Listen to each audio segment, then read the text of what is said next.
मैं मिश्रा सर कक्षा 10वीं के क्षितिज भाग 2 के काव्य संख्या दूसरा, जिसका शीर्षक है राम लक्ष्मण परशुराम संवाद।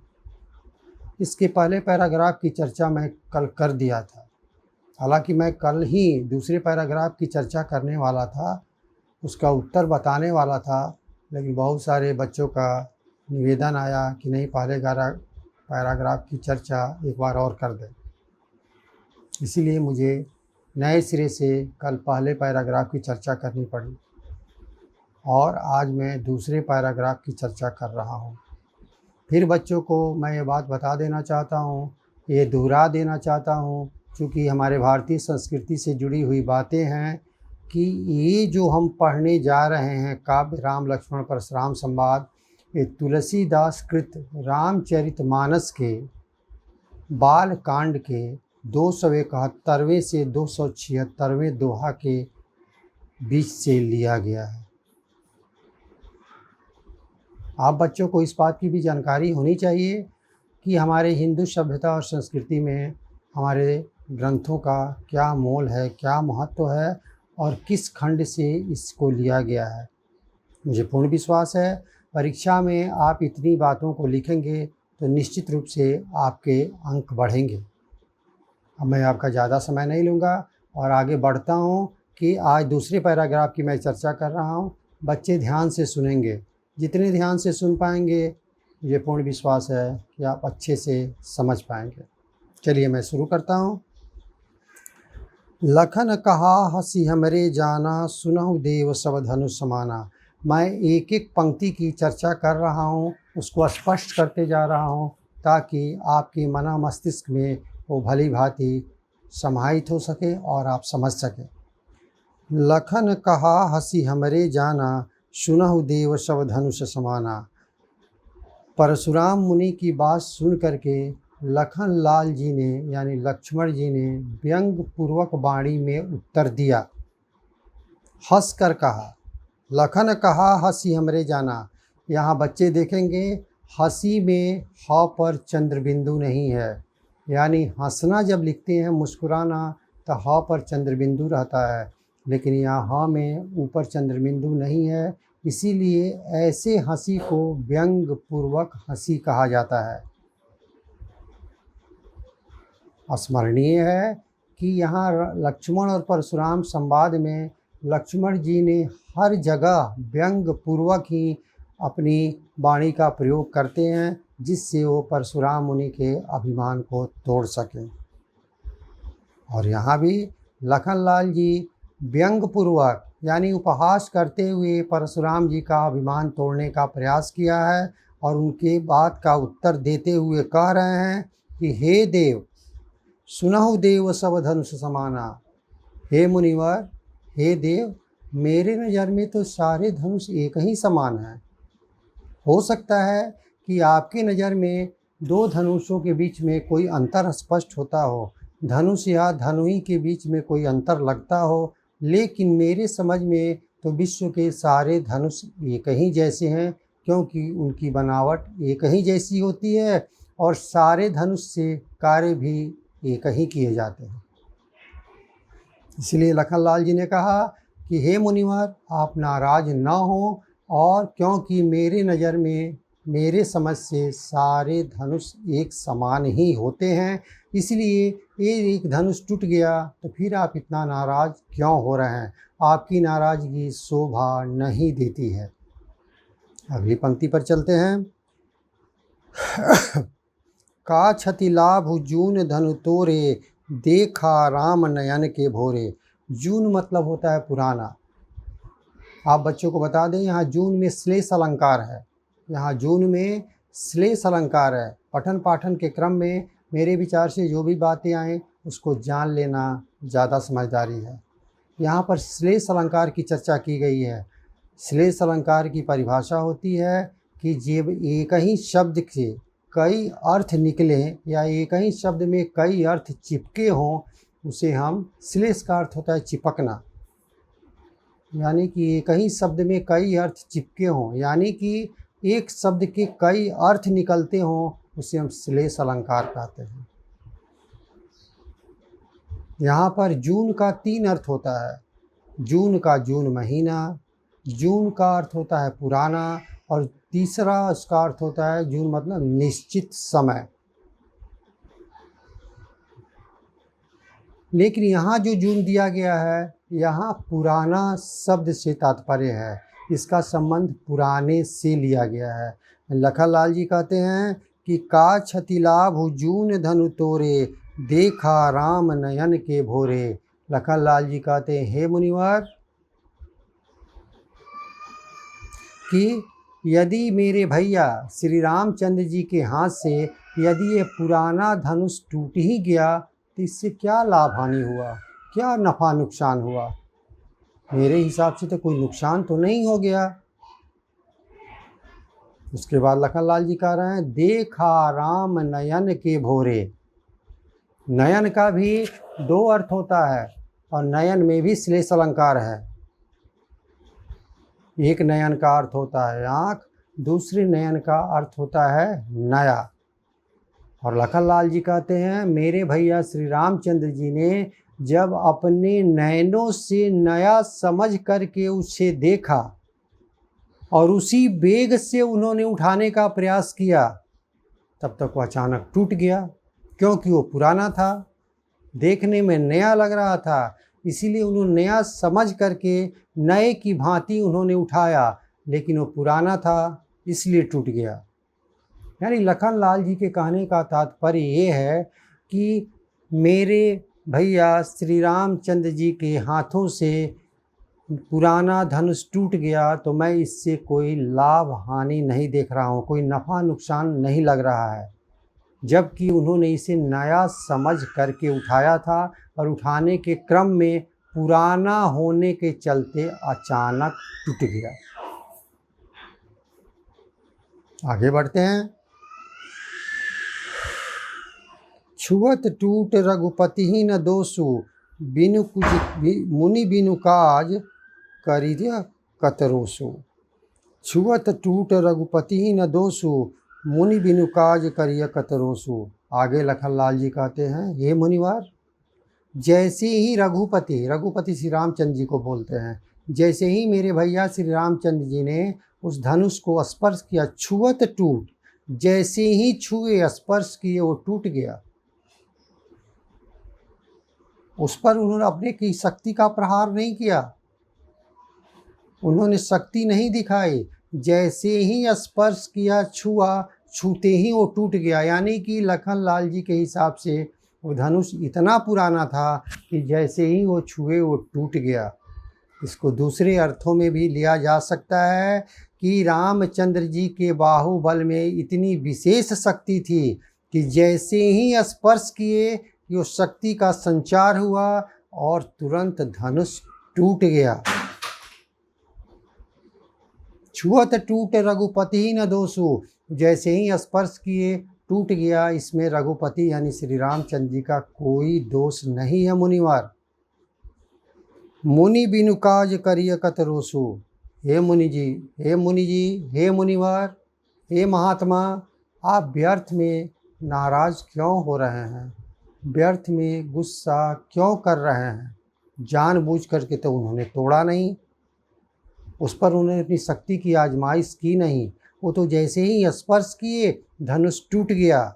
इसीलिए आपकी नाराज़गी शोभा नहीं देती है। कृपा करके आप नाराज नहीं हो और गुस्सा को थूक दो। अगली पंक्ति, बोले चितय परसु की योरा, रे सठ सुने सुभाव न मोरा। लखनलाल जी की व्यंग वाणी और थोड़ी अशिष्टता भरी वाणी सुनकर के परशुराम मुनि नए सिरे से गुस्से में आ जाते, यानी कि उनका गुस्सा और बढ़ जाता है, उग्र रूप धारण कर ले रहे हैं और कहते हैं, बोले चितय परसु की ओरा, रे सठ सुने सुभाव न मोरा। परशुराम जी अपने फरसे को देख करके यानी अपने फरसे की तरफ इशारा करके लखनलाल जी को कहते हैं, बोले चितय परसु की ओरा। परशुराम मुनि लखनलाल जी की को देख करके अपने फरसे की तरफ इशारा करते हैं और कहते हैं, रे सठ सुने ही स्वभाव न मोरा। सठ मन होता है मूर्ख। परशुराम मुनि लखनलाल जी को मूर्ख कहते हुए इस बात से अवगत कराते हैं कि रे मूर्ख, ए मूर्ख बालक, तुम मुझे सामान्य ऋषि समझ सका है, यानी कि तुम सिर्फ मुझे महात्मा समझता है, संत समझता है। लगता है कि तुम मेरे स्वभाव के बारे में नहीं जानते हो। बोल है चिते परसुकी ओरा, रे सट सुनहि स्वभाव न मोरा। यानी कि परशुराम मुनि लखनलाल जी को मूर्ख कहते हुए अपने फरसे की ओर संकेत करते हैं और कहते हैं कि लगता है कि तुम मेरे स्वभाव के बारे में नहीं जानते हो, यानी कि तुम सिर्फ मुझे संत महात्मा ही समझ रहे हो। तुम्हें यह मालूम नहीं है कि मैं कितना वीर और पराक्रमी भी हूँ। इसलिए मुझसे संभल कर बात किया करो।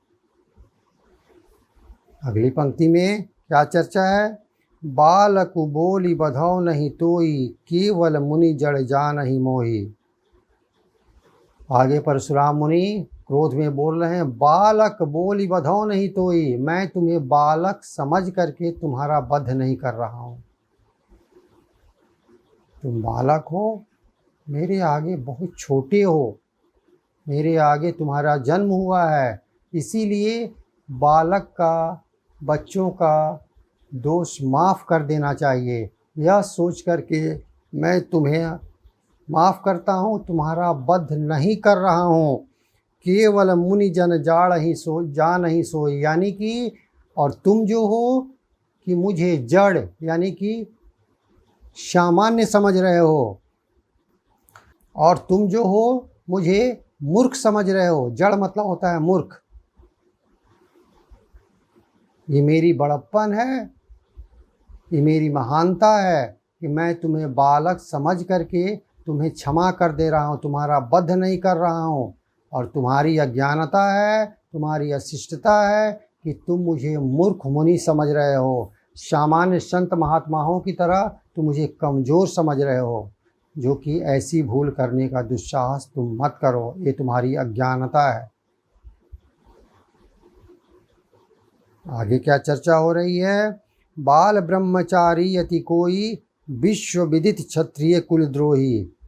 बाल ब्रह्मचारी अति कोई, विश्व विदित क्षत्रिय कुलद्रोही, यानी कि परशुराम मुनि कह रहे हैं लखनलाल जी से, अपना परिचय देते हुए बता रहे हैं, मैं बाल ब्रह्मचारी हूँ, मैं बाल ब्रह्मचारी हूँ और विश्व विदित क्षत्रिय कुलद्रोही। और पूरा विश्व जानता है कि मैं क्षत्रियों का दुश्मन हूँ। क्षत्रिय कुलद्रोही यानी कि पूरे क्षत्रिय के कुल का, खानदान का मैं दुश्मन हूँ, यानी कि मैं क्षत्रियों को देखना नहीं चाहता हूँ और अनेकों क्षत्रियों को मौत के घाट उतार चुका हूँ। परशुराम मुनि आगे लखनलाल जी से क्या अपना परिचय दे रहे हैं? भुज बल भूमि भूप बिनु किन्नी, विपुल बार मही देवन दिन्नी। यानी परशुराम मुनि कह रहे हैं लखनलाल जी से, भुज बल भूमि भूप बिनु किन्नी, यानी कि भुजबल, मैं अपनी भुजाओं की ताकत से अनेकों बार इस पृथ्वी को क्षत्रियों से खाली कर चुका हूँ। और विपुल बार महिदेवन दिनी, महिदेव बोलते हैं ब्राह्मण को, और उनकी संपत्ति को मैं अनेकों बार ब्राह्मणों में दान कर चुका हूँ। यानी अनेकों बार मैंने क्षत्रियों का वध किया और उनकी संपत्ति को अपने पास नहीं रखा, बल्कि ब्राह्मणों में दान कर दिया। इसीलिए हे मूर्ख बालक, तुम मुझे सामान्य और मूर्ख मुनि मत समझ, मेरा परिचय जान और शिष्टता का प्रयोग कर, अन्यथा तुम्हारा वध मेरे हाथ सुनिश्चित है। सहस बाहु छेद निहारा, परशु विलोक महीप कुमारा। सहस भाव भुज छेद निहारा, परशु विलोक महीप कुमारा। आगे परशुराम बोली कहते हैं कि मैं अपने फरसे से सहस्त्र बाहु के भुजाओं को काट डाला है। मैं अपने फरसे से सहस्त्र बाहु के भुजाओं को काट डाला है। परशु विलोक महीप कुमारा, और अपने फरसे की तरफ लक्ष्मण लाल को इशारा करते हैं, संकेत देते हैं कि ये बालक तू मेरे फरसे को देखो, और इसी फरसे से मैंने अनेकों बार इस पृथ्वी को क्षत्रियों से खाली कर चुका हूँ, और यहाँ तक कि सहस्त्र बाहों के भुजाओं को काटने में सफल रहा हूँ। यानी कि मैं कोई सामान्य और कमज़ोर मुनि नहीं हूँ। मैं ब्रह्मचारी होने के साथ साथ, एक मुनि होने के साथ साथ अपनी शक्ति और सामर्थ्य भी रखता हूँ। अपनी भुजाओं में इतनी ताकत भी रखता हूँ कि मैं दूसरे की हत्या कर सकता हूँ, दूसरे को परास्त कर सकता हूँ।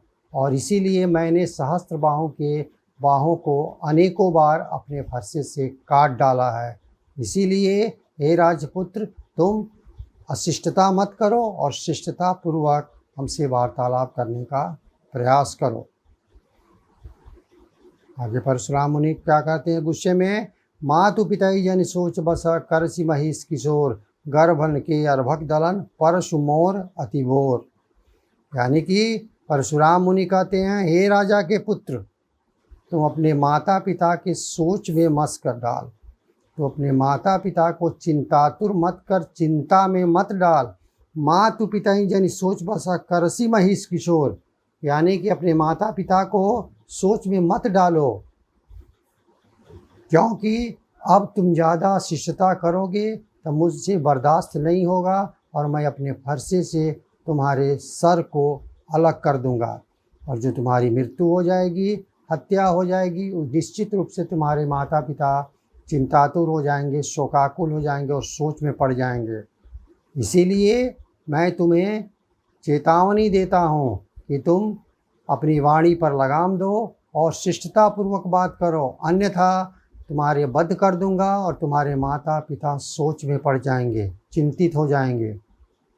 क्योंकि गर्भन के अर्भक दलन परशु मोर अतिभोर, क्योंकि मेरा फरसा जो है, अर्भक माने होता है बच्चा, गर्भन माने गर्भ में पल रहे, क्योंकि मेरा फरसा जो है गर्भ में पल रहे बच्चे तक को भी नहीं छोड़ता है। जबकि आप बच्चों को बता दें कि सामाजिक, आध्यात्मिक, यहाँ तक कि कानूनी तौर पर भी गर्भ में पल रहे बच्चे को मारना बिल्कुल अनुचित होता है, पाप कहा जाता है।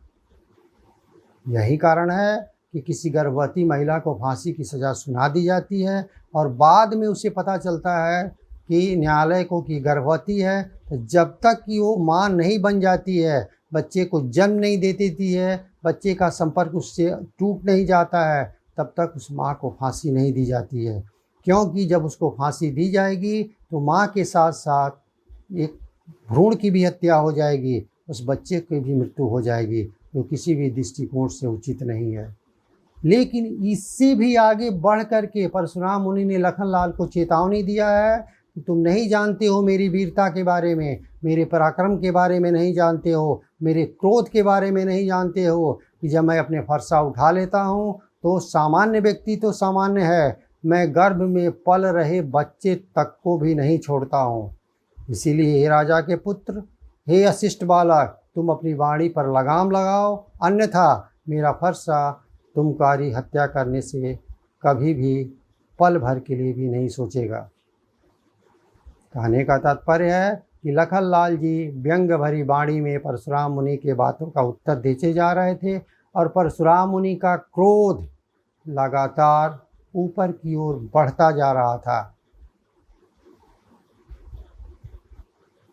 और यही क्रम आगे चलता रह रहा है। बाद में क्या होता है, मैं इसके लिए फिर कल आप बच्चों से मिलूँगा। तब तक के लिए मैं अपनी वाणी को विराम देता हूँ। तब तक के लिए बच्चों को ढेर सारा प्यार। बच्चे इसको ध्यान से सुनेंगे, अच्छे से समझ पाएंगे। बाकी के लिए फिर बच्चों से कल मिलते हैं। तब तक के लिए ढेर सारा प्यार।